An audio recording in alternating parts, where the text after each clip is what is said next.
Está me enxergando aí?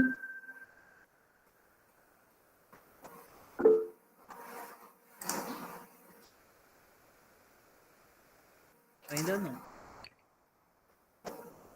Ah, não? Ainda não.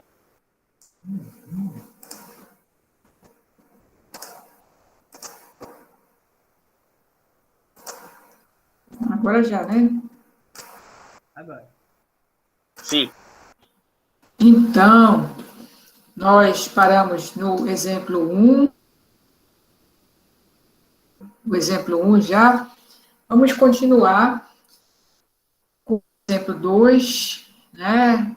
Projetar a iluminação de uma sala de estudos de 5,50 metros de largura, 7,70 metros de comprimento, 3 metros de pé direito.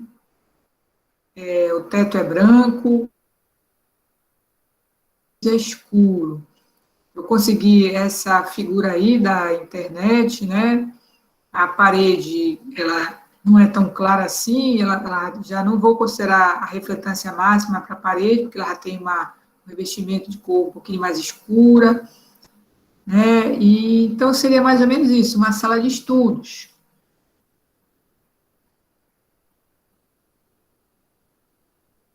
A iluminância adotada nesse caso aí foi para um ambiente semelhante. Eu considerei aí bibliotecas, áreas de leitura. Então, lá naquela tabela que reproduz algumas atividades da NBR ISO 8995, que eu coloquei para vocês no capítulo, nós encontramos biblioteca e alguns ambientes, né? Aqui tem biblioteca, área de leitura e da bibliotecária, tá? Agora, tem depois aqui sala de aula, sala de ensino, esportes, salas comuns de estudantes, sala de reunião, 200 luxes. Tem outros ambientes aqui.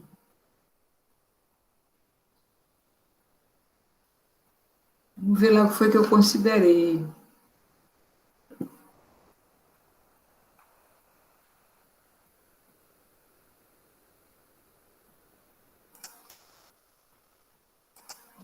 Considerei áreas de leitura da biblioteca.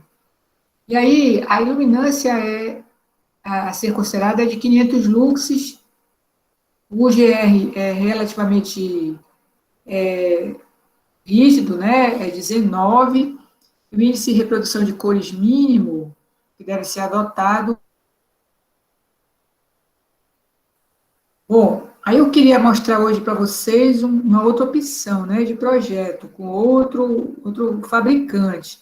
No exemplo 1 eu usei a Philips, no exemplo 2 eu vou usar a Lumicenter. Só que a Lumicenter, ela só fabrica luminárias. Aí, então, eu adotei lâmpada da Philips e reator. Então, vou mostrar para vocês a luminária escolhida. Foi essa FAC06, 2 de 28 da Lumicenter. Bom, aqui, esse S aqui significa que ela é de sobrepor. Já dei o exemplo, né, com uma luminária de embutir da Philips, considerei uma de sobrepor da Lumicenter. Na verdade, deixa eu ver aqui a figura, mais ou menos como mostra aqui a figura, né, de sobrepor, tá, aqui no forro, né. Essa que eu escolhi talvez seja mais adequada e mais moderna. Bom, então eu escolhi essa luminária aqui, tá? Fluorescentes tubulares de 28 watts da Lumicenter, da Philips, né? Aqui o código da Lumicenter já indica que é para duas lâmpadas de 28 watts. Então, essas, como eu mostrei também na aula passada, são mais eficientes. Elas são uma evolução das lâmpadas de 40 watts. Né? Essas daí já são de 28 watts por mesmo fluxo luminoso. Refletor facetado em alumínio, anodizado, de alta pureza e refletância, aletas planas, em chapa pintada. Ela não é muito sofisticada, mas olha só a curva fotométrica dela, né? Indicando bem o controle do ofuscamento, né? Aqui o fator de utilização. Então, essa foi a luminária escolhida, porque ela tem um rígido controle, né, contra o ofuscamento,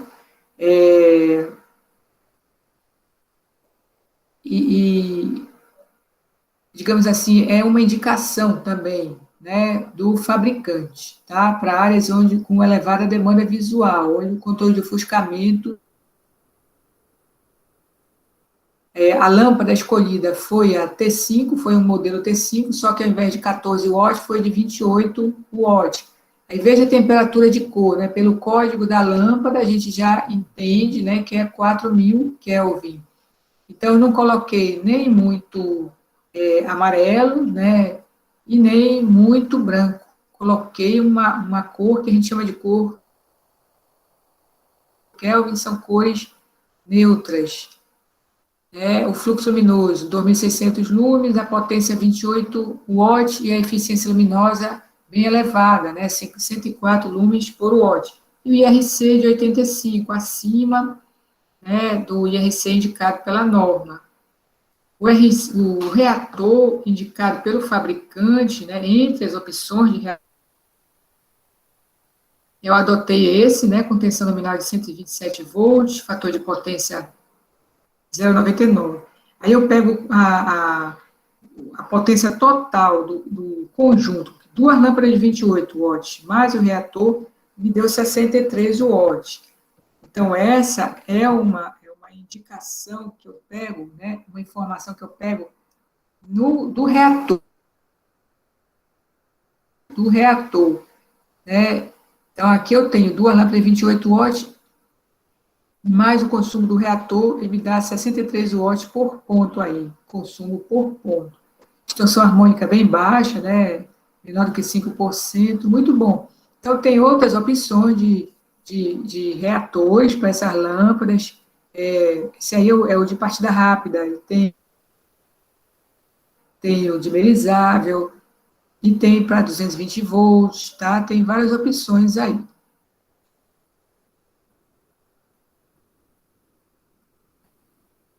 Bem, a Lumicenter, ela não usa o K, que é o fator do local, na tabela de fator de utilização dela, ela usa o RCR. Então, como a Balux e Lumicenter, eles consideram o RCR, tá? Bem aqui nessa tabela de fator de utilização. E como é que eu acho o RCR? É 5 vezes 1 sobre K. Então, primeiro eu tenho que calcular o K. Da mesma forma como eu ensinei no exemplo 1. Né? Comprimento vezes largura dividido pela soma da distância líquida entre a luminária e o plano de trabalho. Ok? Então, é só prestar atenção quando o fabricante pede o K ou quando ele pede o RCR. O problema deu a indicação de que a informação de que o pé direito é de 3 metros. Eu subtraí 25 centímetros do forro, 75 centímetros deu essa distância líquida de 2 metros. Foi ela que eu usei aqui na equação. Encontrei 1,6. E aí eu inverti esse 1,6, multipliquei por 5, encontrei 3,1. É com esse valor do RCR que eu vou entrar aqui nessa coluna aqui. As refletâncias de teto, parede e piso, eu considerei essas, tá? O teto é branco. Que a Lumicenter considera 70% para o teto. É nessa ordem, né? A parede eu não considerei 50%. Como ela é pintada de uma cor um pouquinho mais escura, eu considerei 30%. Dependendo do tipo de revestimento, se ele é brilhante, se ele é fosco, se ele é opaco, a refletância pode alterar. Poderia ter considerado 10% também para a parede. ou zero, né? Então, eu considerei 20% aqui no piso. Quando eu fiz esse cruzamento aqui das refletâncias com RCR, me deu um fator de utilização de 0,61. O fator de depreciação adotado foi 0,8. Ambiente limpo. Com essa informação aqui, com essas informações, eu já posso entrar no... Né, aqui a iluminância desejada, 500 lux, ou seja, 500 lumes por metro quadrado, as dimensões do ambiente, divide pelo fator de utilização e fator de depreciação. Encontrei 43.391 lumes, dividi pelo fluxo luminoso de cada luminária para encontrar o número de luminárias para esse ambiente. Ponto. E aí me deu 8,3. Eu posso adotar 8 ou 9 para esse ambiente aí. Eu experimentei com 8, né? Bom, como é uma luminária retangular, eu coloquei aqui essa faixa aqui, né, o X ficaria entre H e 1,5H, então ele ficaria entre 2 e 3 metros. E o Y entre H e 1,5H. X' e Y' a metade. Na largura, eu experimentei colocar 2 luminárias.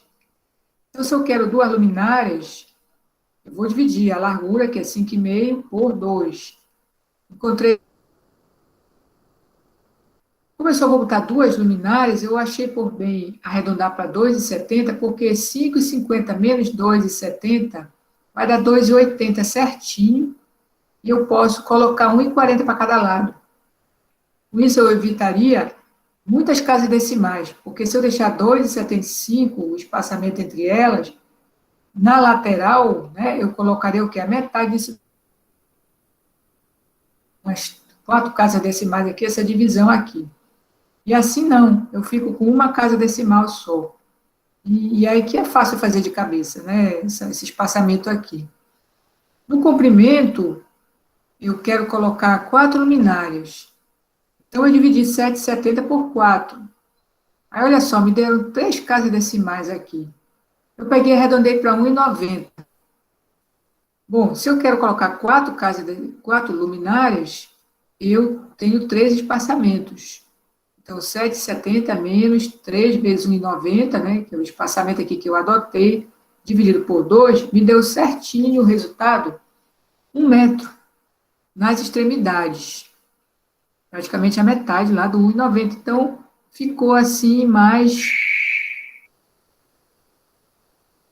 Vocês estão me escutando bem? Sim. Ótimo. Eu vou parar por aí e mostrar o Lumisoft. O Lumisoft eu até coloquei para vocês lá no Dialux, desculpa, no Dialux, no SIGA, mas ele é um software bem simplesinho, eu uso ele. Hoje em dia todo mundo adota o Dialux. Então, eu já abri ele aqui, qual foi a luminária adotada? Foi a FAC S228, né? A Lumicenter, ela lançou, mas depois, atualmente, ela já dá os arquivos dela, fornece os arquivos para serem usados no Dialux. Ela lançou alguns anos. Criar projeto novo, o problema aqui, a dificuldade aqui é que a gente teria que ter atualizado mais aqui essas luminárias aqui, né? Esse é o problema agora, atual, né? Seria atualizar essas luminárias aqui, essas opções de luminárias. Bom, essa FAC, aí tem a opção de ser de embutir e de sobrepor. Aqui, FAC de sobrepor, 228. Aí tem para 4 de 14, de embutir, de sobrepor, né? Tem a FA7. Tem uma série de opções aqui. Bom, Curva do tipo Batwing, né, rendimento de 79%. Aí eu adotei essa daqui, clico aqui, aí ele vai me perguntar aqui, né, nome do ambiente, vou botar aqui, sala de estudos, né, a largura, 5,50, comprimento, altura, 3 metros, plano de trabalho, 0,75, que normalmente se usa, né, refletância de teto, parede e piso. Fator de perda, eu vou considerar aqui o fator de depreciação 0,8, né? Foi o adotado. Tipo de forro, né? Sem modulação, com essas modulações aqui, eu vou botar forro sem modulação. Tem aqueles que a gente vê, né? Aquelas placas assim, e tem vários tipos de acabamento de forro. Número de luminária, ângulo de instalação, altura de instalação. Bem, a altura de instalação, tirando o forro, vai ser o quê? 2,75, né? Que eu coloquei 25 centímetros, né?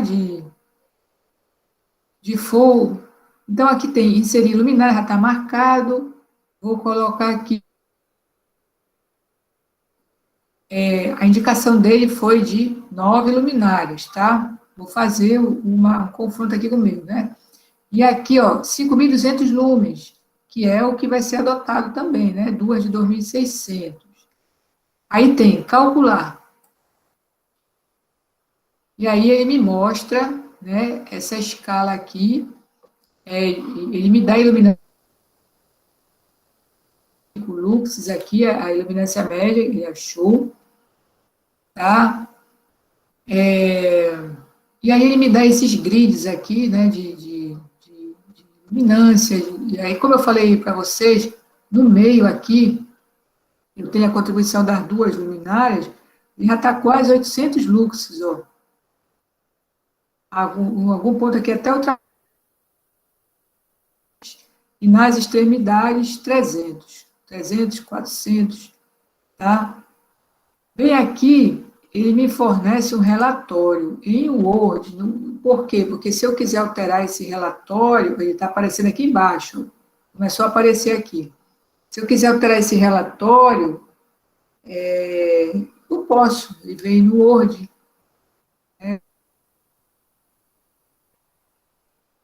Vamos ver, ele acabou de gerar. Já. Ainda está gerando relatório.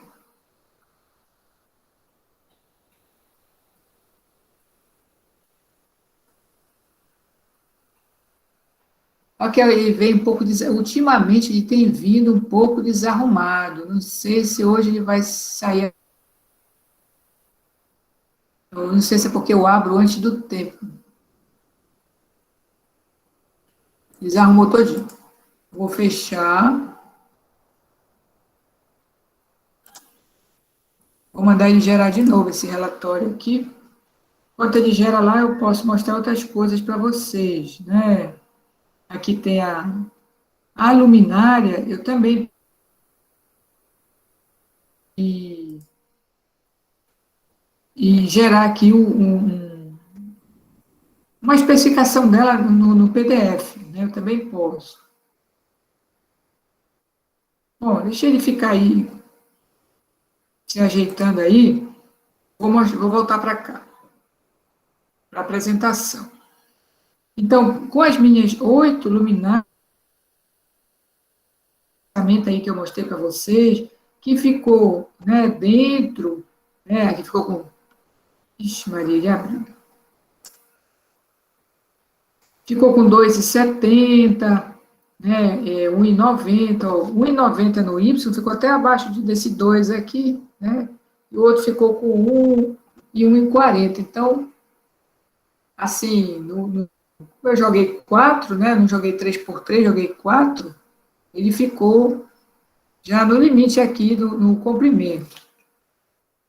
A iluminância média final, quando eu calculo o fluxo luminoso resultante das luminárias que eu adotei. Então, foram 8 luminárias, né? Joguei aqui fator de utilização, de depreciação, a área, encontrei 400. Eu queria 500, não caiu muito, né? A potência total instalada com 8,63 watts foi 0,5 kW. A densidade de potência, dividir aqui pela área, né? A potência instalada em watts deu 11,9 watts por metro quadrado. E a densidade relativa de potência, quando eu parametrizo a cada 100 luxes, né? Deu watts por metro quadrado para cada 100 luxes. Lembrando que eu dividi aqui embaixo pelo iluminamento final obtido, o número de luminárias adotado. Certo?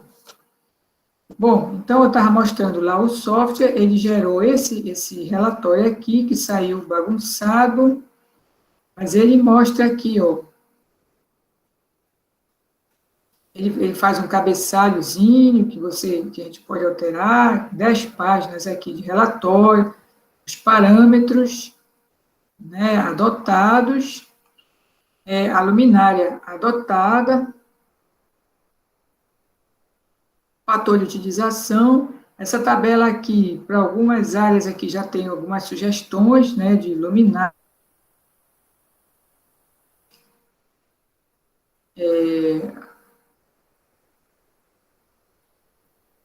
E aí, a iluminância média queria 58. Veja, ele adotou 9 e encontrou queria 58. Eu adotei 8 e encontrei 497.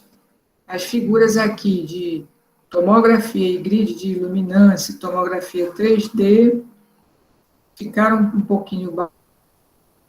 Vou procurar aqui. Isso aqui é o espaçamento. Isso aqui é a tomografia, né?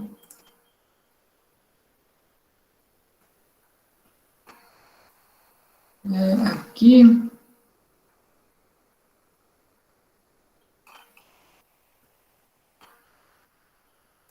Tomografia simples.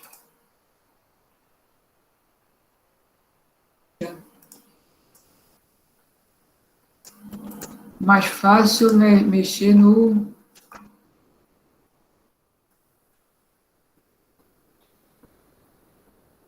ele agrupou todas as figuras no mesmo, fica complicado assim. Aqui, veja que o espaçamento ele não arredonda. Esse resultado eu coloquei aqui na nossa apresentação, o resultado do Lumisoft.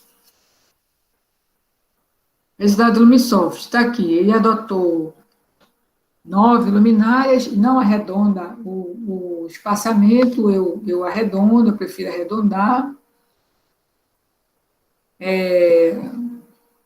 A luminância média calculada aqui nesse...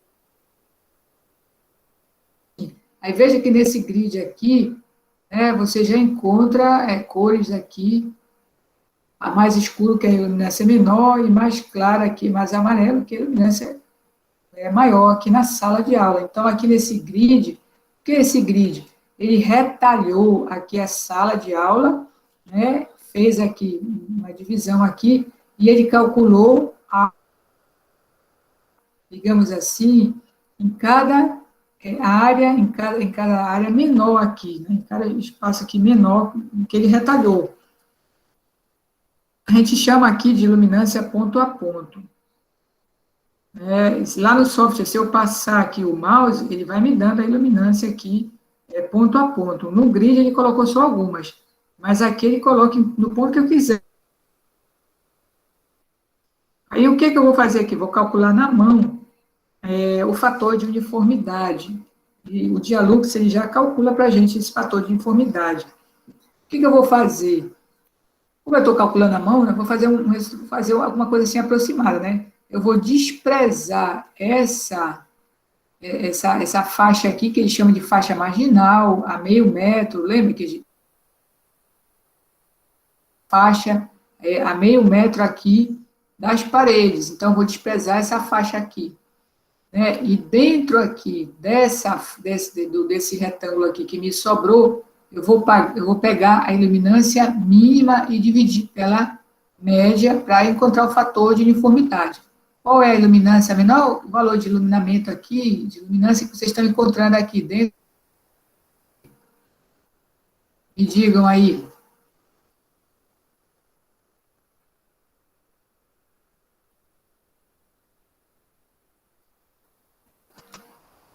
Não me 5,21. 521, né? Eu também encontrei esse valor bem aqui, né? 1 por 558,5, encontrei 0,93. Fator de uniformidade aqui. Uma Sim, dúvida. A gente pega o mínimo desprezando a área de a meio metro da parede, mas o software ele calculou considerando meio metro da parede. Seria melhor eu considerar esse valor médio, ou eu teria que, por exemplo, no programa, limitar a área de cálculo dele, ou tanto faz? de cálculo dele. Aqui, como eu falei, eu estou fazendo um cálculo aproximado, né? Porque, na verdade, aqui na largura eu desprezei meio metro, mas eu não sei se esse 312 realmente está a meio metro, ou se ele está a mais. Se ele tiver a mais, eu deveria ter considerado aqui tudinho. Tá? É um cálculo aproximado. O Dialux, ele dá valores bem mais rígidos do que ele metro. Mas no cálculo, considera tudo, né? E no cálculo tu vais considerar, só vais conseguir fazer na mão a iluminância média, iluminamento médio. Né? Além disso, vai ficar difícil, tu vai ter que fazer, porque cada ponto desse aqui, ele considerou as contribuições, né? Em cada ponto. Tem lugar que só uma contribui, mas tem lugar que duas, ou do ponto, né? Ele jogou aqui a contribuição da luminária de modo geral. Mas no teu projeto, não. O teu projeto considera tudo e calcula só o iluminamento médio. E foi isso que eu fiz. Ó. Na mão, eu consigo chegar até aqui. A iluminância média, a minha deu 497,8. O espaçamento eu também consigo colocar no AutoCAD, esse espaçamento aqui. Fora isso, mas aí eu queria calcular na mão o fator de uniformidade. Na mão, grosseiramente falando, eu encontrei 0,9. Tá? Mas aí, porque eu desprezei, eu desprezei. Agora, se eu não desprezar o menor valor, esse aqui, foi esse aqui, né? 312. Se eu jogar 312 dividido por 558,5, vou encontrar 0,55 de fator de uniformidade. Se eu, por exemplo, disser, não, isso aqui está a mais de meio metro, não pode ser desprezado. Então, aqui vai dar o 0,55. Se eu disser que isso aqui é uma área uniforme, né? Está razoável. Até esse 0,55 está razoável. Porque se eu considerar como tudo isso aí uma área de trabalho, como eu mostrei aqui para vocês, o fator de uniformidade deveria ser 0,6, pelo menos. Deu 0,55 bem próximo, né? Se eu jogar isso aqui uniforme aqui, né, daria 0,6 aqui. Pelo menos 0,6 eu teria que ter encontrado aqui. Bem, no software, aqui, cheguei até aqui, né? Acho que nesse exemplo 2 era isso. No software, eu deveria conseguir mexer aqui. Aqui a especificação da luminária, eu também posso gerar arquivo IES, ó. Exportar IES é para quando eu quero ir para o Dialux, trabalhar no Dialux. Gerar a especificação da luminária, ele me gera um arquivo PDF aqui. Deixa eu ver aqui, não está aparecendo aqui. Eu deveria gerar aqui um arquivo PDF aqui na hora que eu colocasse aqui. Gerou. Não veio PDF, mas veio, né? A vantagem desse fabricante é que ele fornece a tabela de fator de utilização, que quando a gente quer fazer na mão, a gente precisa dessa tabela aqui. Tá? Esse resultado aqui, eu consigo mudar e visualizar de outras formas aqui. Visualizar em 3D, como ele mostrou lá no relatório, né? Esse grid de luminâncias, um projeto. Bom, aqui é que eu deveria, por exemplo, alterar o ângulo, né, da luminária, incluir ou tirar luminárias do ambiente, paginação de forro, zoom, mover, enquadrar ambiente na tela, mudar o ângulo. Isso aqui no Dialux a gente faz tranquilamente. Aqui tem uma certa dificuldade. Apagar a luminária selecionada. Se eu quiser, por exemplo, apagar alguma coisa e considerar só 8 luminárias. Modulação de forro. Então, aqui tem algumas coisas aqui fazer. Aqui, para botar grid ou para tirar o grid.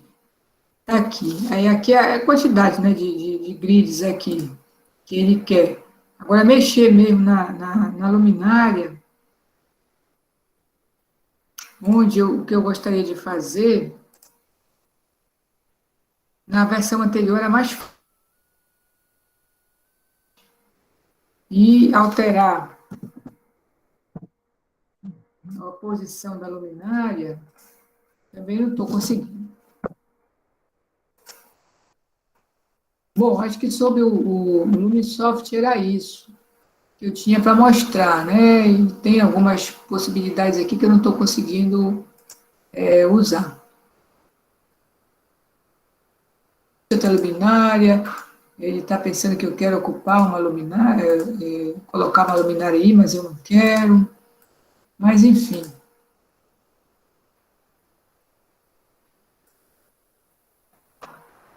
Bom, eu já mostrei, então, né, o Lumisoft aqui, essas possibilidades aí. Tá? Mas se eu quiser virar aqui 90 graus as luminárias, colocar as 8 luminárias no ambiente, era isso que eu queria mostrar aqui, né? Colocar 8, apagar uma, colocar 8, mas não tô conseguindo aqui.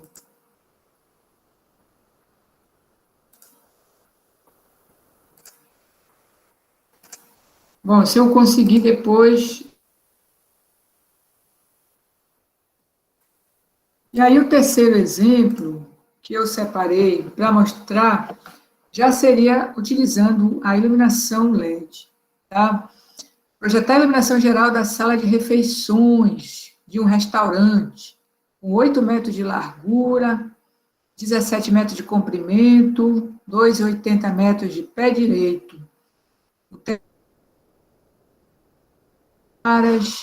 Pode ser pintada, por exemplo, aqui de cor de gelo, né, por exemplo. É tudo bem claro aqui, bem limpo, né?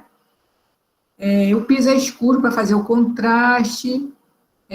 Os móveis também fazem um contraste, né, com o teto e as paredes claras, tá? O que a gente vê aqui nessa figura que eu peguei também da vê uma iluminação que a gente chama de neutra, né, uns 4.000 Kelvin aqui na iluminação geral. A gente não vê muita luminária, vê elas assim bastante espaçadas aqui, e onde precisa de uma iluminação maior, uma iluminância maior, ele colocou aqui uma iluminação mais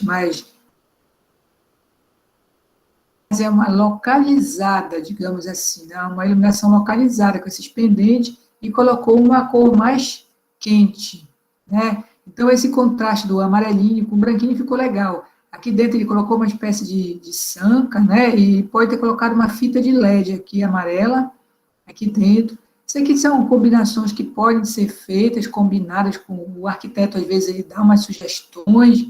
Aqui ele colocou, sim, a iluminação dirigida, aqui parecem dicróicas, né? Aqui, nessa parede que dá para o banheiro, ele colocou, tipo assim, para chamar a atenção, né? Aqui é a entrada do banheiro. Então, ele colocou amarelinha também, essas duas. E aqui em cima, onde fica a comida, ele também encheu aqui de iluminação dirigida, né? Essas dicróicas aqui do fundo, né? Aqui em cima tem essa localizada, essa aqui com esses pendentes amarelos. Então, o que eu vou calcular aqui? A princípio, eu vou calcular essa iluminação geral aqui do ambiente, tá? Porque, às vezes, a gente vê, restaurante é 200 luxes, o geral, né? Mas você pode complementar com outras coisas aqui, tá? Então, a iluminância realmente escolhida foi 200 luxes da norma para restaurantes, sala de jantar. A norma tem outras opções aqui. Deixa eu ver se eu coloquei também aqui nessa minha listagem aqui, que nem tudo eu coloquei aqui, o resto está na norma. Refeitório, 200 alimentos finos, cozinha, 500 luxes, tá? Indústria de alimentos e tal, 200 luxes. Padaria, ó, na acabamento e decoração, 500 luxes. Preparação e fornada, 300 luxes. Bom, então aqui pode ser essa parte aqui, né,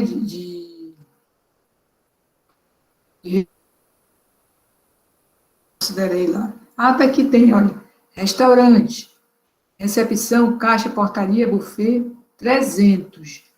E a sala de jantar, restaurante self-service, 200. Então, foi aqui que eu considerei 200, mas veja que lá em cima da comida, ou do buffet, 300. Por isso, é interessante colocar uma iluminação, né, localizada. A gente chama de aquele foco, né, dirigido. Ela é abertinha, mas ela é em cima, né? Ele desceu aqui, botou um pendentezinho e jogou aqui, tá? Bom, então, restaurante, sala de jantar, 200 luxes, o GR não é muito rígido, né, 22, o RA é 80. A luminária escolhida foi essa LED 1000 Kelvin da Abalux, então, outro fabricante, né, fabricante nacional muito bom, a Abalux. Aqui é a luminária, então, de embutir. Indicada para uso em ambientes onde não há necessidade de controle de ofuscamento, como auditórios, lojas, consultórios e restaurantes. Consultório seria o quê? A área de atendimento, né? Agora, se tu vai fazer o médico em geral, né? Ele precisa enxergar bem o paciente, e aí, pelo menos o IRC tem que ser alto e tem que ter cuidado também na escolha da luminária. Veja a curva de distribuição luminosa e a tabela de fator de utilização. Então, a luminária foi essa, 3.000 lumes, 40 watts, a eficiência luminosa não...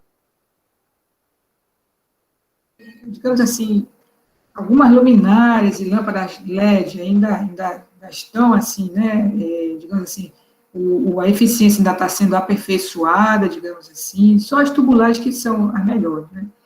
O IRC, segundo o fabricante, é acima de 80. Então, atendeu aqui o requisito da norma. 4.000 Kelvin, não ficou nem muito frio, né? A vantagem dessa luminária é que ela é bivolt, fator de potência declarado pelo fabricante é 0,99, isso é muito bom. Às vezes a luminária é um pouquinho mais cara, mas o fator de potência é melhor. O GR22 e faixa de 100 graus de alcance, né? A gente vê aqui da curva de distribuição. Os fabricantes, é interessante, né? Alguns fabricantes dão 5 anos de garantia, e esses são, assim, digamos assim, os mais procurados, né? A luminária, se a gente conseguir encontrar uma luminária onde o fabricante dá 5 anos de garantia, é o melhor. A maioria dá 2 anos de garantia. E alguns fabricantes já estão fabricando com essa placa aqui.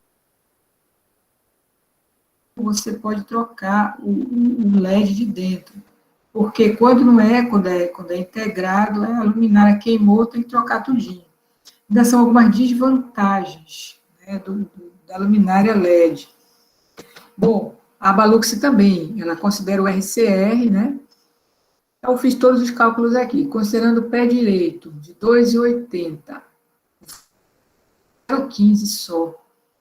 A altura da bancada de trabalho 0,75, encontrei 1,90 aqui de distanciamento, distância líquida, né? Então, eu joguei aqui na equação, juntamente com as dimensões do ambiente, inverti, multipliquei por 5, deu 1,75. Aí eu arredondei para 2, tá? E cada um faz como quer aqui, a minha recomendação, se quiser fazer por... A refletâncias eu considerei 732 também, tá? E aí encontrei o fator de utilização de 0,82, né, para esse ambiente aí. E aí joguei aqui, na equação, a intenção é pelo menos 200 lux, né, de luminância no ambiente. E aí, dividido por 3.000 lux, eu contei 13,8. Eu arredondei para 15, tá? Por causa das dimensões do ambiente. E para não espaçar muito. Como ela tem um certo tamanho, né, ela não é muito pequena, eu adotei aqui essa faixa aqui, esse espaçamento aqui. Quando a luminária é pequenininha, meio isso aqui. Mas eu joguei para dar uma olhada, né?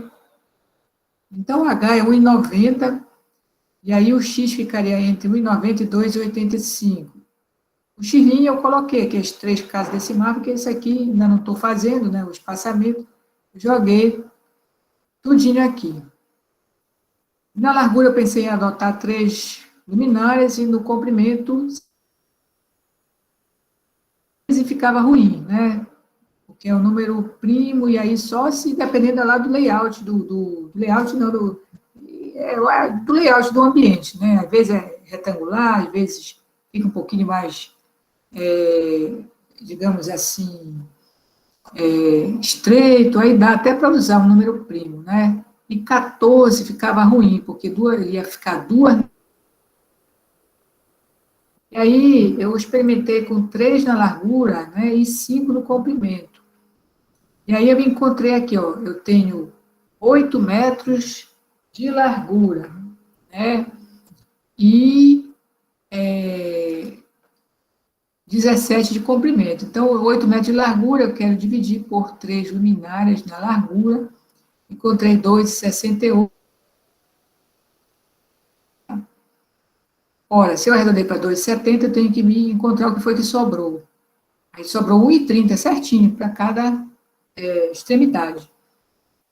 No comprimento, eu tenho 17 metros, dividi pelas 5 que eu quero colocar, me deu 13,40. Podia ter deixado essas 13,40 ou arredondado. Arredondei para 3 metros, porque 13,40 eu achei meio muito, né? Quando eu joguei 3 metros, encontrei 2,50 nas extremidades. Ficou meio muito também na extremidade, mas se eu considerar que eu posso fazer isso aqui que ele fez, né, colocar nas extremidades aqui uma luminária pendente aqui, né, se eu disser, considerar que na extremidade alguma fonte de luz complementar nas extremidades aqui, no comprimento, então fica legal.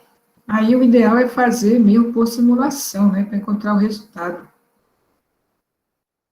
Porque aqui a gente está fazendo um instinto ainda, né?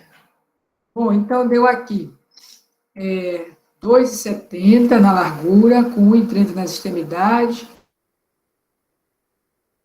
pouco acima até do limite, né? E 2,50 na lateral ficou bem acima, nas extremidades aqui do comprimento ficou bem acima, né?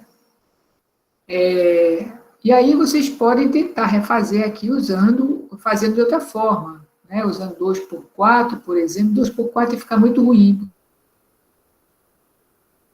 Então, a gente tem que fazer aqui por tentativa e erro, né? 2 ficava ruim, 3 era o ideal.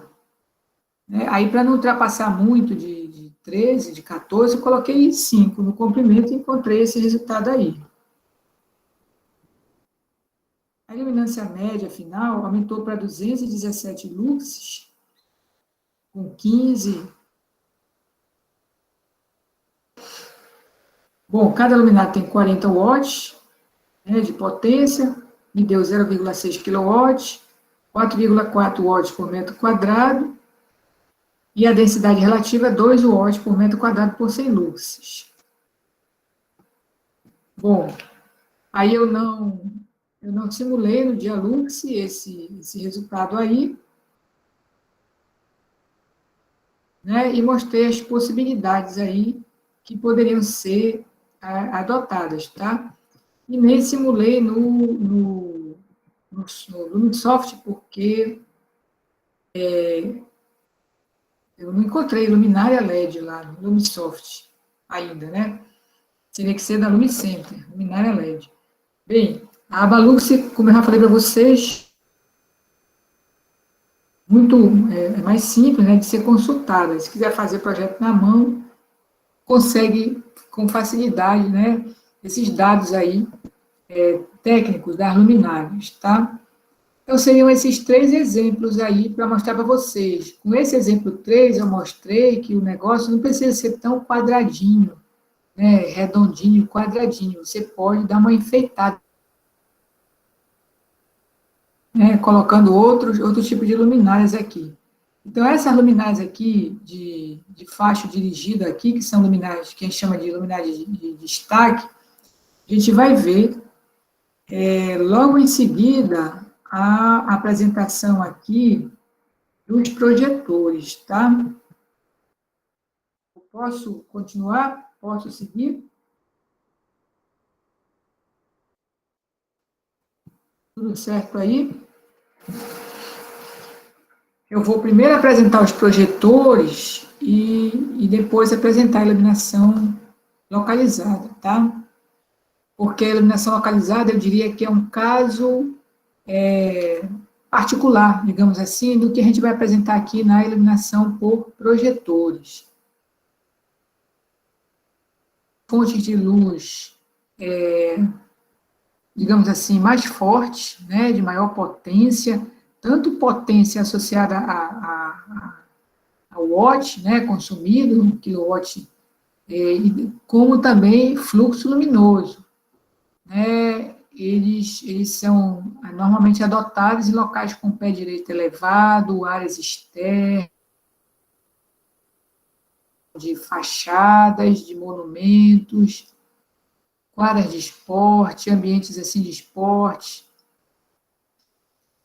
E eles têm umas classificações aí. A primeira classificação é quanto à construção.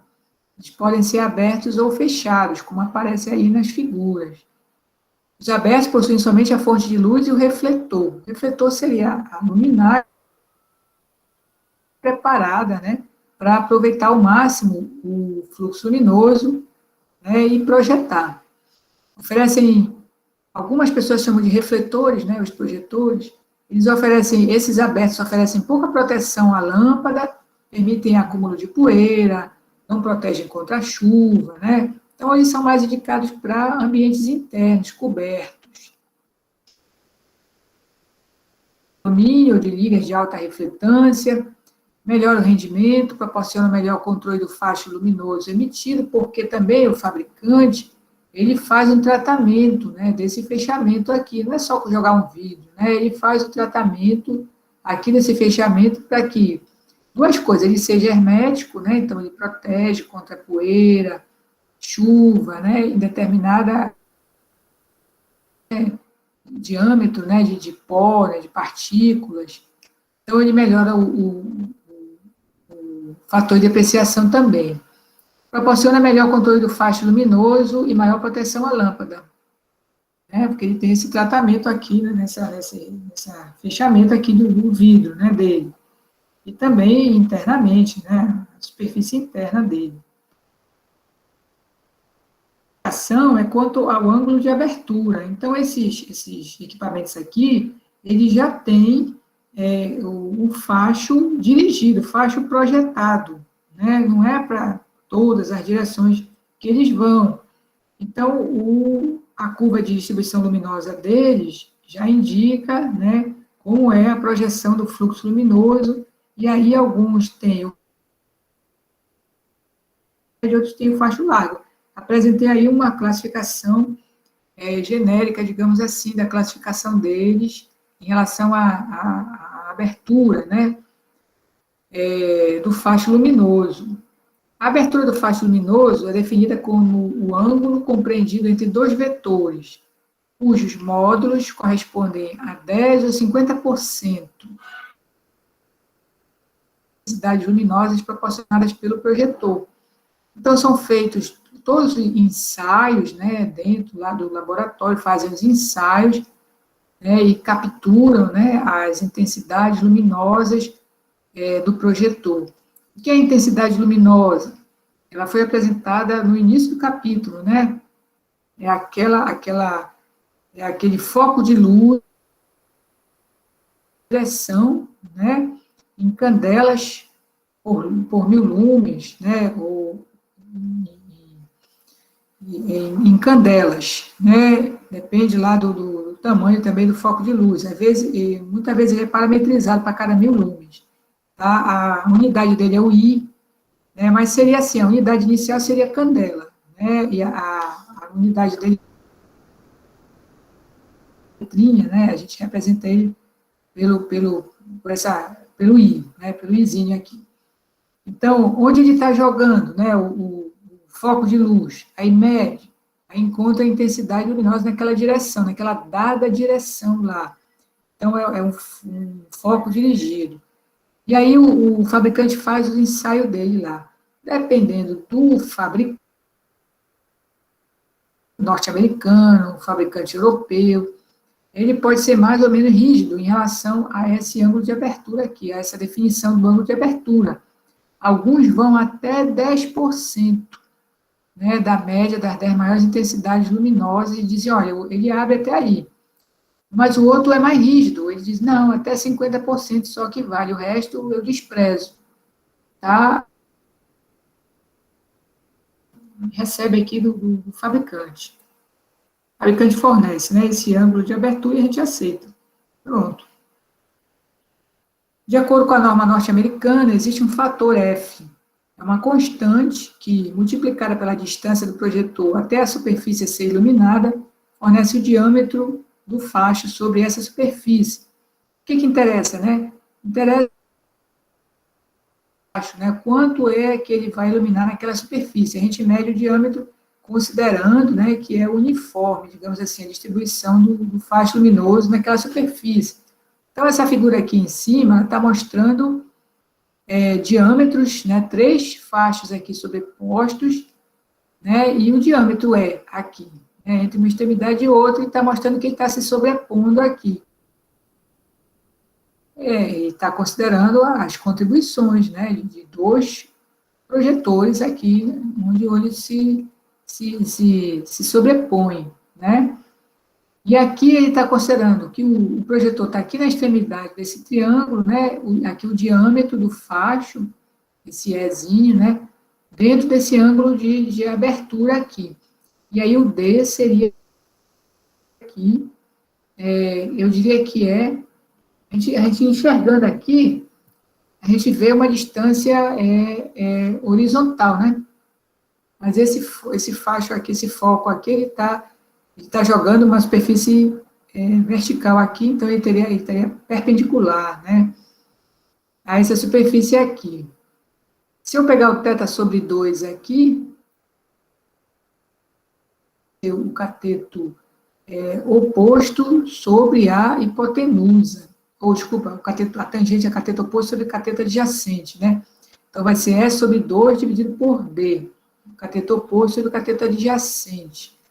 né? Então, o E sobre 2 vai ser D tangente de θ sobre 2, né? Porque aqui o tangente de θ sobre 2 é E sobre 2 sobre D. E aí, se eu pegar o 2 e jogar para lá, eu vou encontrar 2D, tangente de θ sobre 2. Só que se eu disser que esse ângulo θ aqui, né, se eu considerar que é um ângulo fixo, ele é fornecido pelo fabricante, então 2 tangente de θ sobre 2 é constante, é sempre constante. O que pode variar é essa distância. Então, eu vou chamar de 2 tangente de θ sobre 2 o F, que é o fator F, que é que vai me dar vai ser diretamente proporcional ao diâmetro do facho. Né? Quanto maior a distância, maior o diâmetro. Eu ilumino mais, assim, espaço mais, digamos assim, né? O fluxo luminoso lá, o facho luminoso. Quanto menor a distância, mais eu concentro aquele facho luminoso na superfície. Aqui, em algumas referências consultadas, nós conseguimos encontrar alguns níveis de iluminamento recomendados. Né? Não encontrei nunca em nenhuma norma, né? Mas encontrei alguns níveis de iluminamento recomendados em algumas, talvez seja de alguma norma internacional aí que eu não tenha consultado, mas tem aí na referência. Para a iluminação de monumentos e fachadas de edificações, ele considera a refletância da superfície a ser iluminada.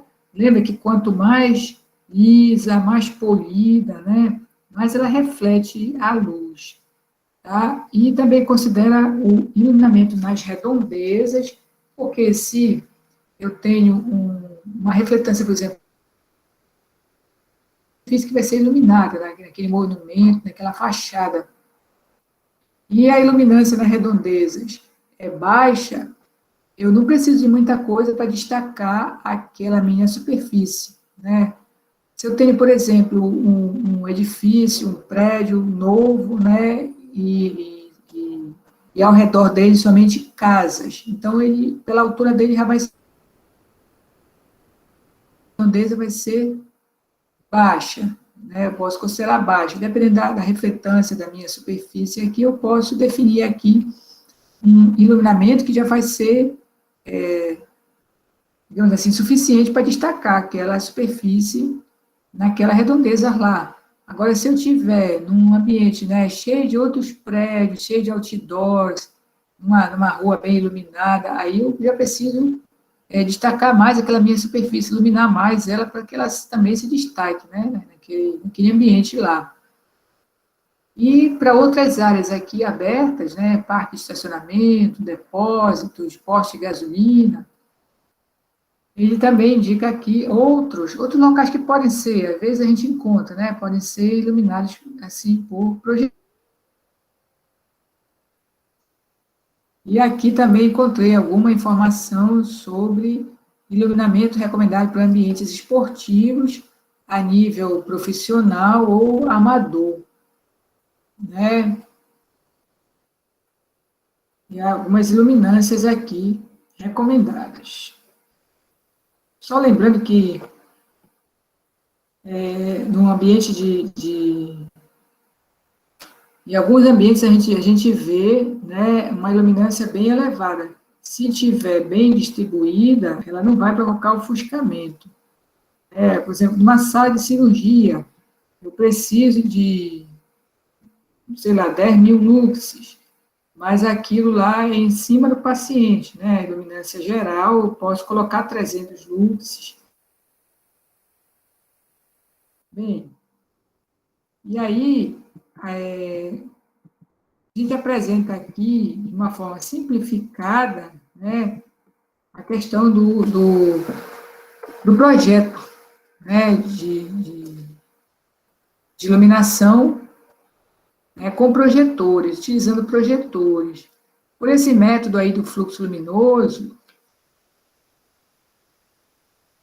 necessário, multiplicando a iluminância, o iluminamento desejado pela superfície a ser iluminada, dividido pelo fator de depreciação do projetor, que normalmente pode ser considerado assim: projetor aberto 0,65, projetor fechado 0,75.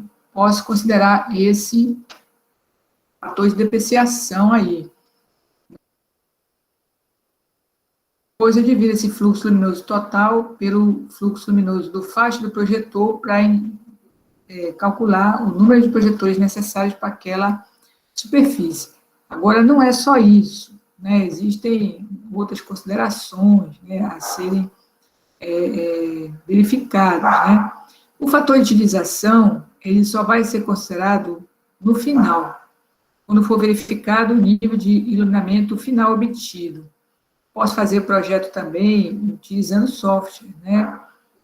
Bom, esse fator de utilização é definido por uma relação entre o fluxo luminoso que incide sobre a superfície e o fluxo luminoso total emitido pelo faixa do projetor, verificando-se, né, como é que está a distribuição desse fluxo luminoso na superfície, se todo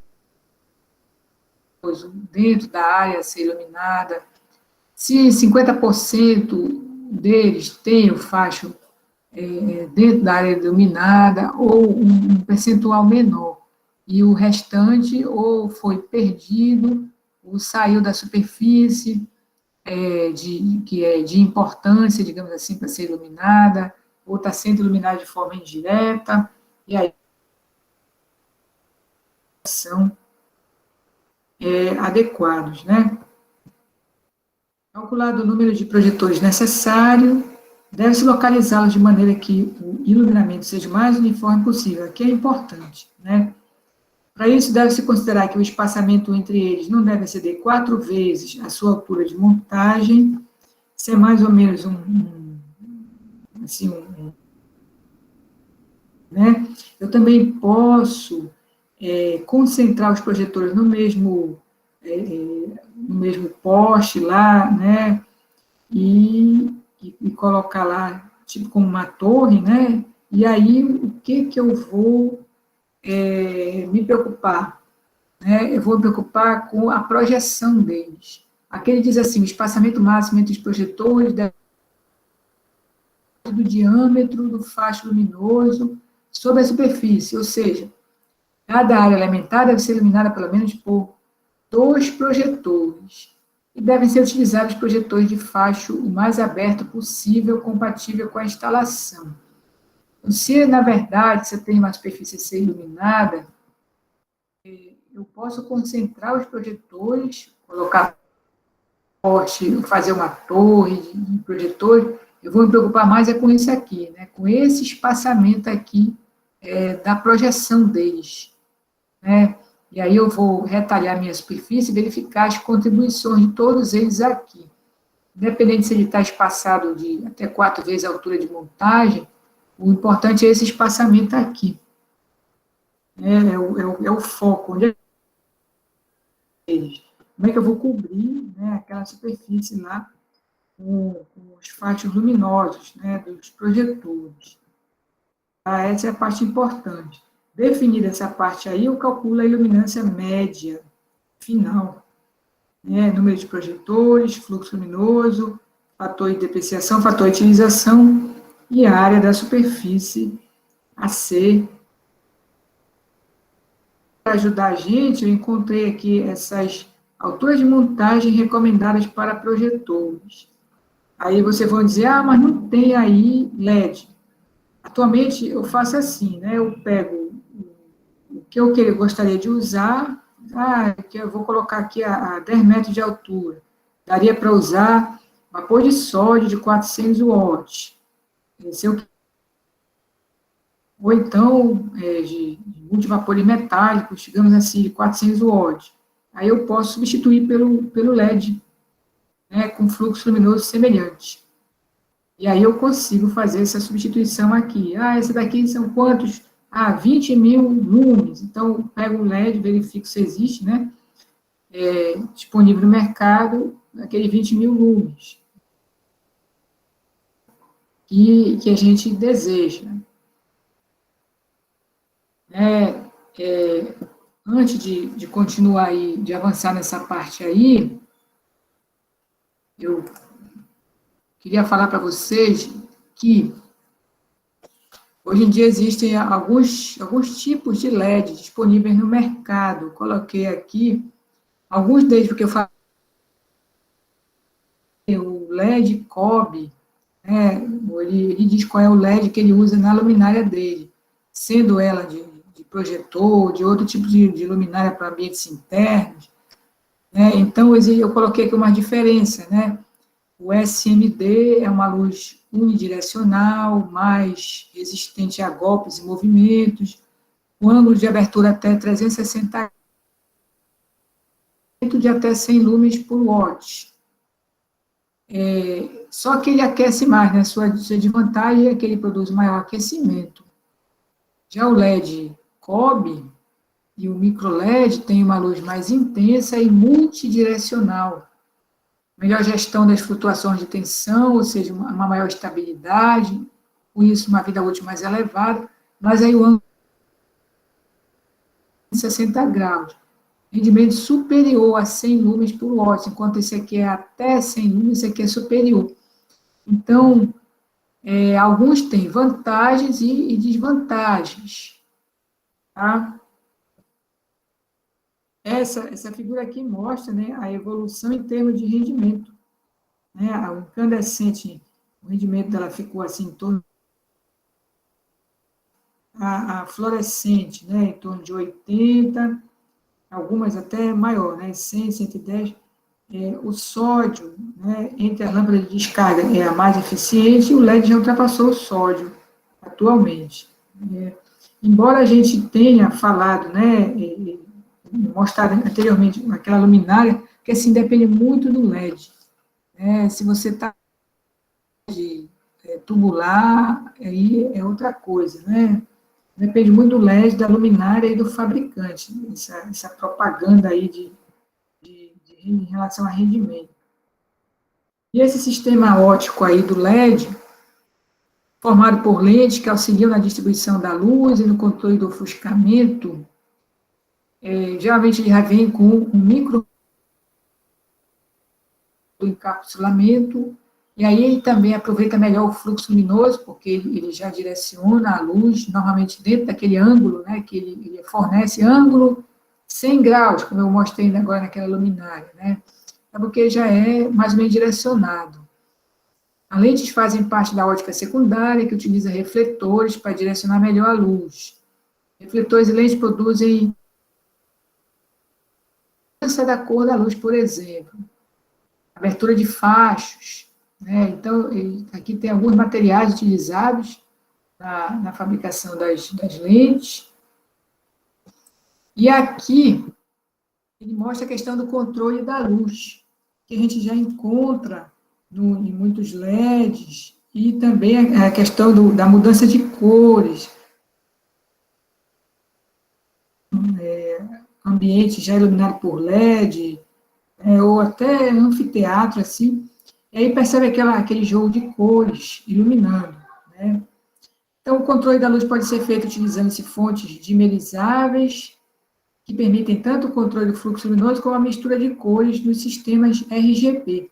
Então, o fabricante diz, olha, sistema o RGB, milhares de combinações e troca de cores, geração de imagens, desenho de forma automática e sequencial, através de softwares específicos. Ele já vem com uma pré-programação que o fabricante sugere lá, né? Tipo aquelas luzes de Natal, né? Que a gente compra, coloca na árvore de Natal, aí ele vem com aquelas combinações assim de pisca-pisca, né? Uma hora ele pisca mais, outra hora ele pisca. Tem essas combinações aqui pré-programadas, ou você mesmo pode fazer a sua dancinha lá de cores, sua programação, e jogar. Aí, às vezes, a gente enxerga assim de longe, né, uma fachada e aquela alteração de cores, né, através desses softwares aí. Aqui tem os sistemas mais utilizados no controle da luz: analógico, o DAO, o DMX e esse sistema EASY aqui. E, às vezes, vocês podem chegar e encontrar, né, o fabricante falando sobre essas coisas, né, isso tudo faz parte, tá, da evolução do LED. Me lembrei também que eu abrir aqui para mostrar para vocês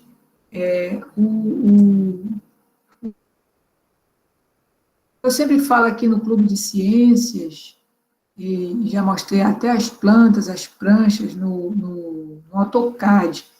Aquele projeto de iluminação que nós colocamos no AutoCAD, ele foi todo feito através do Dialux. Aí o Dialux eu não vou mostrar o resultado não é o Dialux, né? O resultado é o AutoCAD mesmo, é a planta no AutoCAD.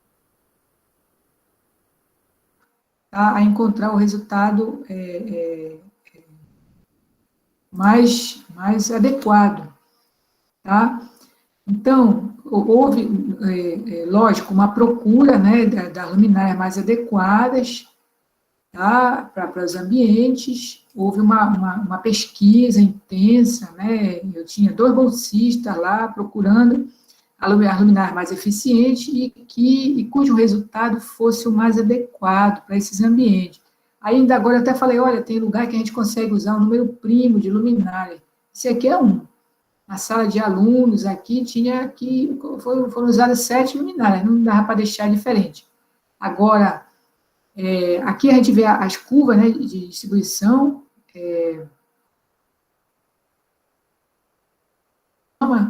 né,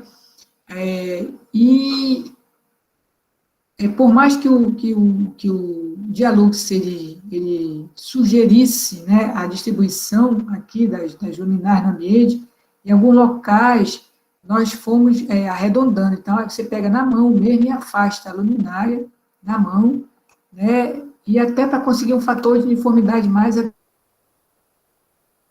aplicado na situação aqui. Né, nós jogamos aqui uma lumináriazinha redonda para combinar com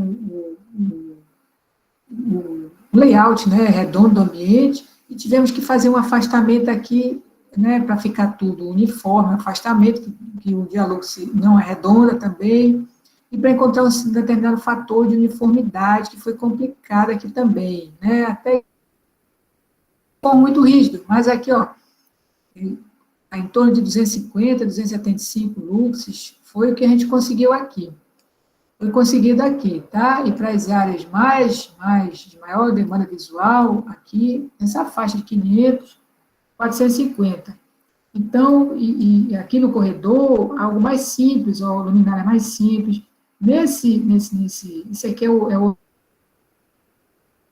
consideradas umas 3 tipos de luminária. Uma luminária mais simples, para corredor, depósito, banheiro, até aqui na cozinha. Uma luminária mais sofisticada, né, com controle de ofuscamento para sala de alunos e laboratório de produção de material, didático, sala de experimentação. E algo diferente também aqui para o anfiteatro. Foi outra redonda, diferente das áreas de circulação, digamos assim. Não sei se vocês conseguem enxergar, eu já simulei, né, o resultado aqui. Né, por exemplo, sala de alunos,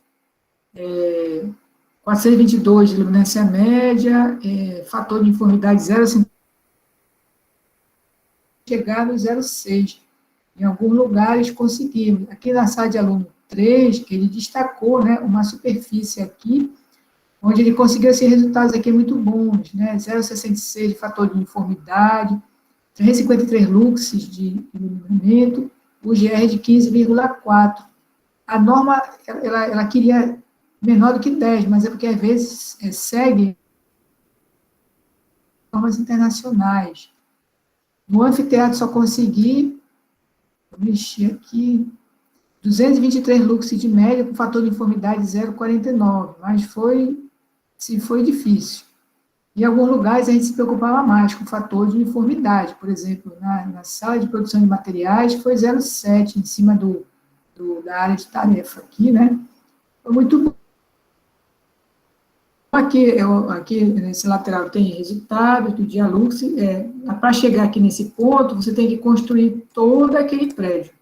E essa parte é a mais trabalhosa, né? Tem que dizer para o Dialux onde é que tem a parede, a abertura, onde é que sobe, tem que pintar as paredes internamente, né? Pintar o teto, pintar o piso, né? E aí ele te dá a visão. Escolhemos luminária de sobrepor, porque é mais fácil a manutenção, para trocar a luminária.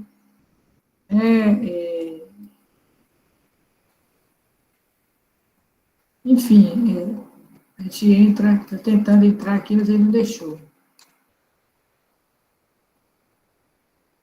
Aqui eu entrei, né? Algum outro tipo de luminária, tá? Na circulação. E aqui eu posso encontrar também resultados individuais. Por exemplo, depósito. Se eu quiser jogar o anfiteatro onde eu tentei entrar ainda agora, tá? Aqui, ó, eu consigo entrar agora. Tá? E mostrar a distribuição. Eu gosto de fazer assim, que assim eu consigo um fator de uniformidade maior. Posso colocar assim também. Então, eu posso analisar ambiente por ambiente, ou posso analisar o prédio todo. E aí eu tenho aqui, eu tenho aqui a especificação das luminárias, tá? Eu coloquei lá no SIGA-A, tá? Para quem quiser se usar, né? Quem quiser conhecer um pouquinho aqui do Dialux e aprender, construir alguma coisa aqui, tem um tutorialzinho lá, tá? Bom, se não tiver nenhuma pergunta, vou continuar.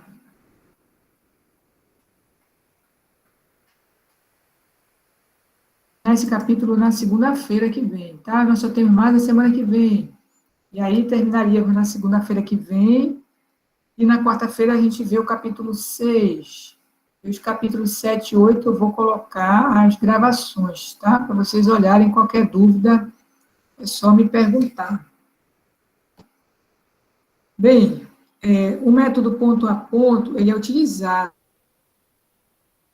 em muitos cálculos para calcular a iluminância, assim, sobre determinada superfície desejada.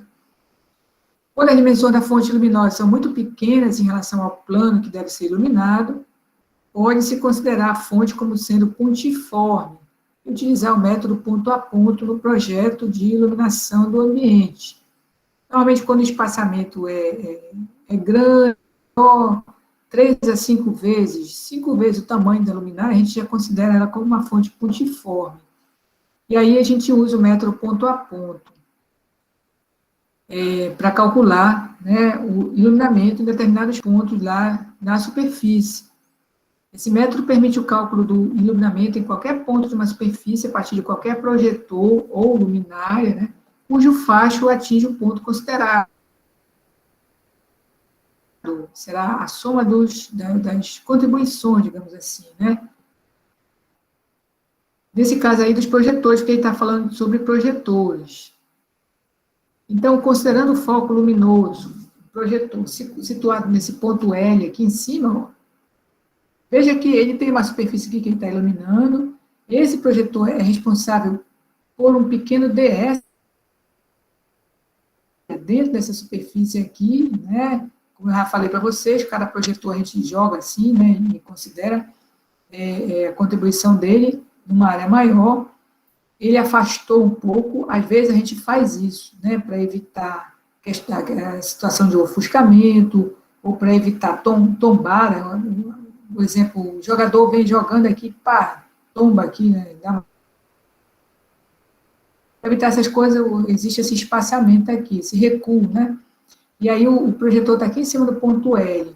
Aí, essa distância D aqui, assim, isso aqui é uma visão tridimensional e não vai sair aquela perfeição, né? Como eu mostrei na figura inicial lá, que era bem perpendicular, né? Mas tem essa distância D aqui, considerada entre o ponto L, onde ele se localiza, até o ponto O, onde eu estou focando, né? Eu estou focando o projetor. O ponto O localizado no plano P qualquer. Está aqui o plano P. Tá? Então, ele é responsável por iluminar uma pequena aqui. Alfa, o ângulo que a normal N faz com LO, DS, área elementar, que limita o ângulo de θ, θ é o ângulo de abertura dele, né? H, altura de instalação do projetor, I, a intensidade luminosa na direção do ponto O. Está aqui o I, ó. Intensidade luminosa em candelas nessa direção aqui. Se eu quiser em outra direção, bom, aí eu vou ter que calcular o I, a intensidade luminosa, numa outra direção aqui. Tá? Não sei se dá para enxergar aqui esse ângulo alfa e esse ângulo beta, bem aqui. Tá? São ângulos diferentes aqui. Esse ângulo alfa aqui é esse mesmo ângulo aqui. Tá? Aqui, nessa figura, aparece d ômega, mas é o dθ, né? Aqui. Dθ é igual a ds cosseno alfa sobre d ao quadrado. Tá? Veja que esse alfa aqui, ele varia. Tá? Ele varia em função de onde eu jogo esse d aqui, ou esse ponto, onde eu quero, por exemplo, eu não quero calcular só no meio aqui. Quero calcular essa área que ele ilumina. Então, eu tenho a contribuição dele, né, em outros pontos aqui. Então, eu tenho como calcular. É só recalcular o d, essa distância aqui. Tá? O alfa vai variar. O ângulo de abertura dele, não. Tá? Então, eu posso calcular o I, né?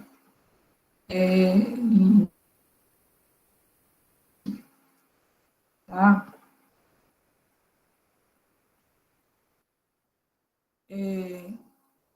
O iluminamento, a iluminância é em números por metro quadrado, vai ser igual a I cosseno alfa sobre D ao quadrado.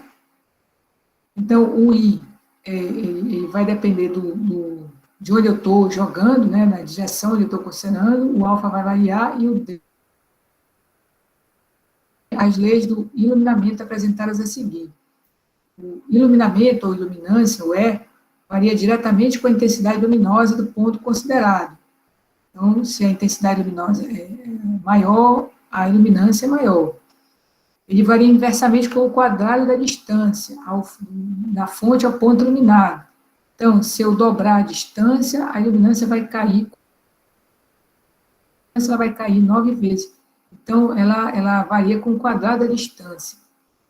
E ele varia também proporcionalmente ao cosseno do ângulo formado entre a reta normal, a superfície, no ponto considerado, e a direção do raio luminoso que incide sobre o mesmo ponto, que é considerada para calcular o I também, né?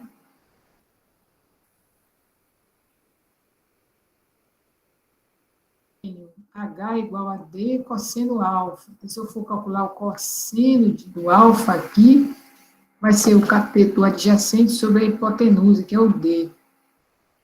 Então, vai me dar o cosseno do alfa, vai ser H sobre D. Então, D vai ser igual a H cosseno alfa, né?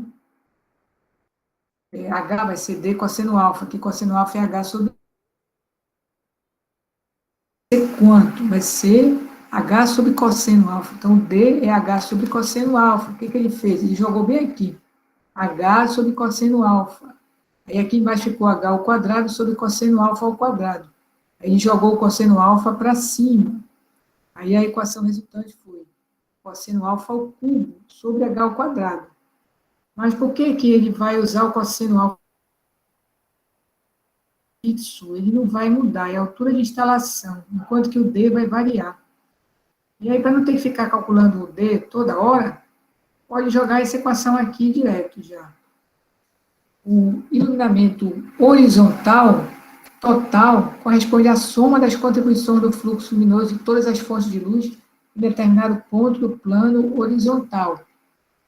Calcular. Tá? Na equação acima, o valor da intensidade luminosa I, para um dado ângulo alfa, deve ser obtido a partir das curvas de distribuição luminosa apresentadas pelos fabricantes nos seus catálogos. Nós vamos ver isso através de um exemplo. Nessas curvas, a lâmpada ou luminária é reduzida a um ponto no centro de um diagrama polar. E a intensidade ela é dada em candelas por 1000 lumens, tá? E é fornecida através também da curva de distribuição luminosa, né? E a gente encontra a intensidade luminosa, função do ângulo. Antes do exemplo, a gente fala um pouco sobre uma pequena teoria, né? Sobre como focalizar os projetores. Da localização do foco dos projetores são apresentadas a seguir. Deve ser localizado a uma distância entre 67% e 75% da largura do local a ser iluminado. Nível máximo de iluminância horizontal promovido por um projetor de faixa vertical simétrico é obtido quando ele é apontado com um ângulo de 53 graus com a vertical. Deve ser 53 graus. Então, a primeira coisa que ele diz é o seguinte, o ângulo máximo poderia ser 53 graus, então tu já pode jogar aqui 53 graus, altura de montagem, pode sair pelo cosseno, por exemplo, né, e descobrir que ponto é esse aqui onde tu vai focalizar aqui. Ele diz que esse ponto entre 67% e 75% da largura. Por quê? Nesse caso aqui, ele tá junto aqui, né? Então, ele vai focar esse aqui, ele poderia pegar um outro aqui, do outro lado, e focar aqui, nesse outro ponto, simetricamente aqui. Então, com isso, ele vai ter contribuição dos dois projetores nesse meião aqui. Então, quando ele joga do outro lado, lá das uma contribuição do outro desse lado aqui. E também porque ele quer espalhar mais, né? Ele quer aproveitar mais aqui, espalhar aqui o fluxo luminoso.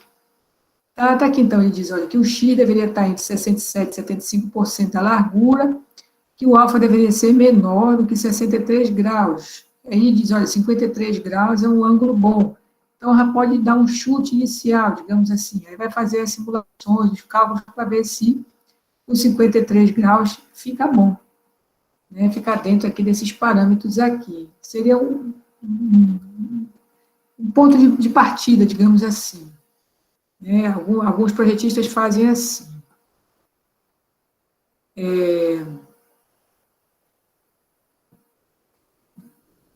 Bom, essa questão aí, então, são os projetores e tal. Existe um exemplo que a gente pode fazer usando, eu coloquei lá no SIGA para vocês, né, alguns projetores. Inclusive, coloquei um LED, né?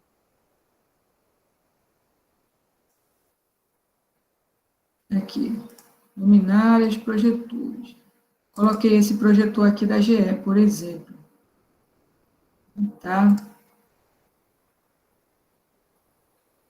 Então, esse projetor aqui, usado em iluminação de fachadas e jardins e tudo, ele tem o exemplo de curva de distribuição luminosa que eu queria mostrar para vocês aqui. Tá? É da GE, né? Não é da Philips, é outro fabricante, porque ele é adequado, digamos assim, né? Para iluminação de fachadas, jardins, monumentos, ele não é tão forte assim.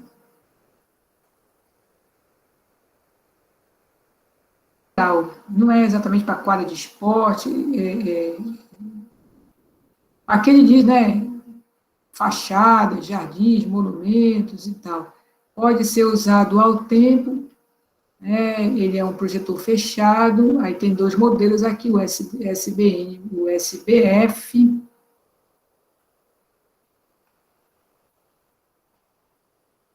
O SBF tem o faixa luminoso aberto, o SBN, o faixa luminoso fechado.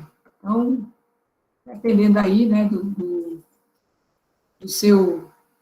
Ele é um projetor, digamos assim, não é LED, ainda é tradicional, tem 5 anos de garantia. Né? Então, tem que ser usado com essas lâmpadas aqui, com equipamento auxiliar. normalmente acontece para essas lâmpadas, né? Equipamento auxiliar, normalmente essas lâmpadas são para 220 volts, não tem para 127, pode ser lâmpada de vapor de sódio, high pressure de sódio, né?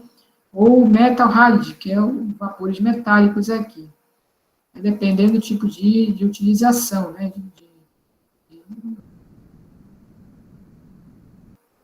De potências não muito elevadas também. Aqui ele mostra, né? 70 watts, 175 watts, tá? Ou de sódio de vapores metálicos, tá? Esse fabricante, bom, atualmente a gente já encontra, né, os arquivos IES, né, para o Dialux. Mas ele mostra aqui, né, algumas informações fotométricas, né, dos projetores aqui. Ângulo de abertura, por exemplo, quando ele disse que era largo, né, olha aqui, 117 na vertical e 126 na horizontal. Não é simétrico. A gente vê, né, que ele tem a vertical são as linhas pontilhadas, né, e a horizontal a linha sólida. Então, não é simétrico aqui. Né, e dá aqui a eficiência, né, e a máxima candela, que não é muito grande também, né, 360, bem aqui na escala a gente vê, né, 360 candelas por 1000 lumens. Bem, eu posso finalizar aqui essa parte aqui na próxima aula. Eu queria falar do trabalho, que vocês estão com dúvidas em relação ao trabalho. É isso?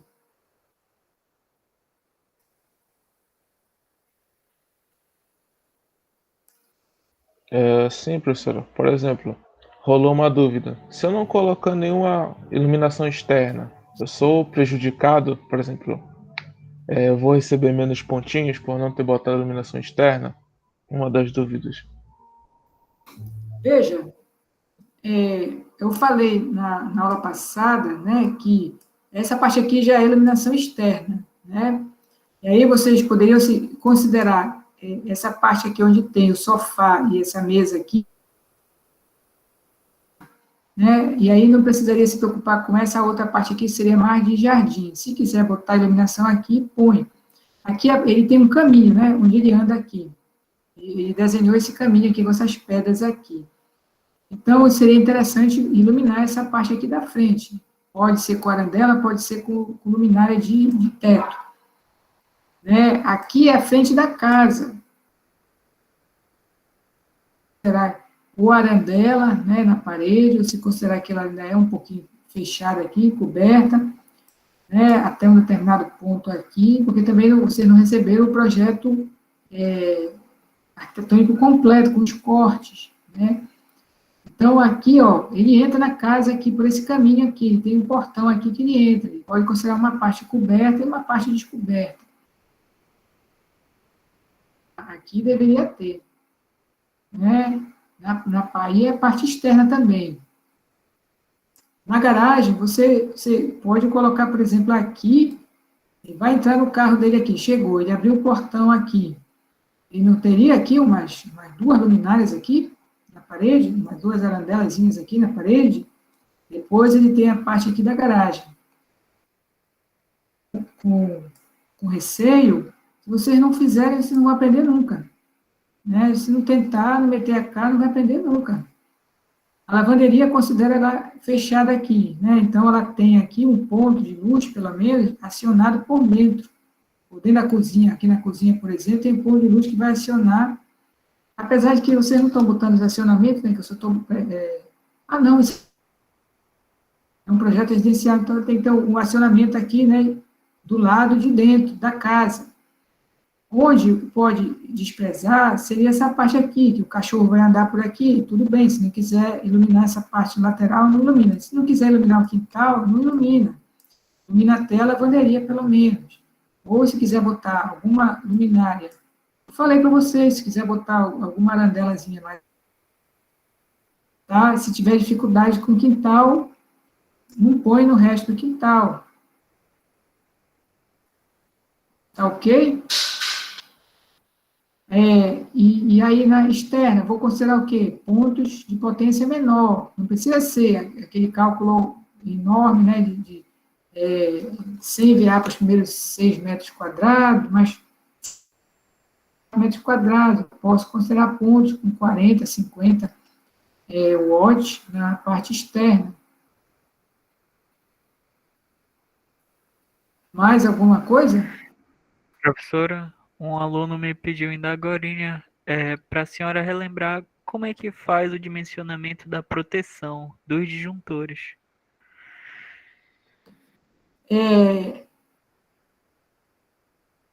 A carga total instalada, né? E depois divide, aí prepara aquele quadro de memória de cálculo. Depois tu vai preparar o quadro de carga, tu vai dividir a tua carga em pequenos circuitos, tá? Esses pequenos circuitos, por exemplo, nessa casa aqui eu posso fazer 2 circuitos de iluminação, né? 2 ou 3 circuitos de iluminação, aí eu faço. Aí esses circuitos aí me deram corrente em torno de 7, 8, 9 amperes. Aí eu tenho meu fator de correção de agrupamento de circuito, vou dividir por 0,7, por exemplo, essa corrente aí. A residência divido por 0,7, já considero K1 e K2 tudo agrupado no 0,7 lá. Aí eu vou encontrar aquela corrente corrigida. Vai ser um pouco maior do que aquela corrente corrigida, digamos, 10 amperes. E aí eu vou coordenar a proteção com o condutor. O condutor que eu vou adotar vai ser de 1,5, vai ser o mínimo para a iluminação, vai. Então, pronto. Coordenei. Para as tomadas, eu tenho o condutor mínimo de 2,5. Vou jogar o disjuntor de 16. Né? Em geral, né? As tomadas em geral depende da corrente corrigida. Ela também não pode ultrapassar os 16 amperes do disjuntor, certo? E para ar-condicionado, normalmente a gente considera o ar-condicionado de 1.200 VA, né? E o disjuntor bipolar de 10 amperes, quando a gente joga 220 volts para alimentar o ar-condicionado. Tá? Se ele for 127 volts, amperes, mas depende muito da potência também do ar-condicionado. Aí você tem que fazer aquela coordenação, né? Do disjuntor com o condutor e também do disjuntor com a corrente de projeto corrigida. Ok? Se vocês seguirem aquele passo a passo daqueles slides do projeto exemplo que eu coloquei lá no CIGAR, não tem erro esse projeto aí. Agora a data limite, eu marquei para amanhã, né? Não, desculpa, sábado, né? Dia 20, isso. Isso, até domingo, pode mandar. Mais Aí alguma? domingo, no caso, seria só por e-mail, né? Sim, mas é para mandar tudo por e-mail. Tudo por meu e-mail. E não esqueçam de. Não precisa imprimir. Sim, não, tu está Cortou perdendo. tudinho agora, professora. A senhora falou, não precisa imprimir e não deu para ouvir mais nada. O Google Classroom, ele aceita, depois, mesmo depois que passe, ele só coloca assim uma observação, entrega com atraso. Mas pode botar no Google Classroom que ele aceita, sim. Tá? E não esqueçam de gravar no AutoCAD 2013, AutoCAD. Tá ok? Tá ok. Então, a intenção é terminar o curso, Professora, sim. o Gustavo, ele tinha falado ontem com a senhora, parece. Ele mandou no grupo também, falando sobre esses armários dos quartos, que a gente pode diminuir